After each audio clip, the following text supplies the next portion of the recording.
One day in 1999, famous director Steven Spielberg fell in love with a children's book called Shrek. He thought it would make a perfect animated feature for his studio. Unfortunately, he never got to make the film, as his studio would soon be shut down. But, luckily for us, the Shrek idea was saved and sent over to DreamWorks.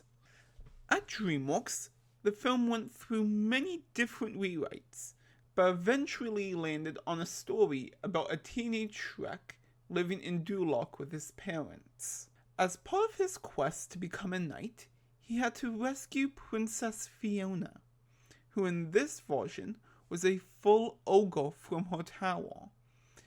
They hired Chris Farley, whose self-deprecating physique brand of comedy seemed a perfect fit for Shrek.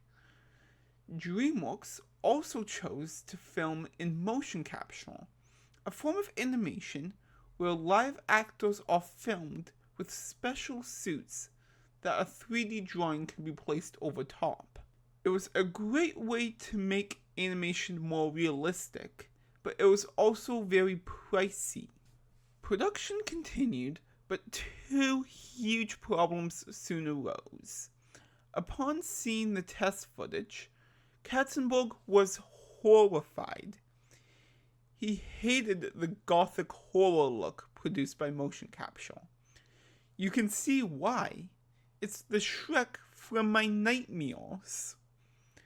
And even worse, after completing 85% of his lines, Chris Farley tragically died from drug overdose. DreamWorks was forced to abandon the production and start from scratch. Katzenberg fired the animation team and decided to change the movie to a 3D family film full of color. Mike Myers was also brought on to replace Farley. To shake things up even more, once finished his lines, he asked the director if he could redo them in a Scottish accent, a choice inspired by his father, who always loved doing different voices and impressions, with one of his favorites being his Scottish accent. This choice cost DreamWorks an extra $5 million, but became the most iconic thing about Shrek's character. Donkey was supposed to be a sidekick, but became so much more when Eddie Murphy joined. The crew had no idea the direction the character was going, until Murphy showed off his improv skills, energy, and comedic timing. Murphy consistently breaking into song became so annoying that the director decided to cut some of Donkey's scenes. This annoyance turned into a running joke throughout the film series, inspiring hilarious lines from Shrek, like this one from the sequel, when an exasperated Shrek implores Donkey for 5 minutes. Could you not be yourself? Fiona started as a Disney princess parody, but after they brought in Cameron Diaz, Fiona became the backbone of the film. She basically approached Fiona as a real person instead of a cartoon, becoming the voice of reason in all the chaos and absurdity. For Lord Farquaad, animators had envisioned him as a tiny man.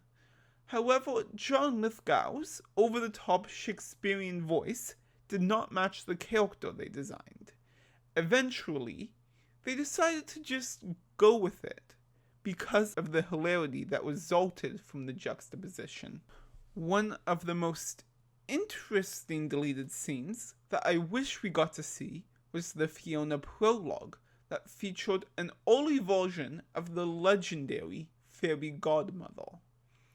She wasn't yet the glamorous, manipulative, I need a hero villain, but you could see her starting to take shape in being a fortune teller that would do no magic with her tarot cards. So, after all the craziness, Shrek was finally released and became a global phenomenon, known for its great cast, but now you know just how great they actually were.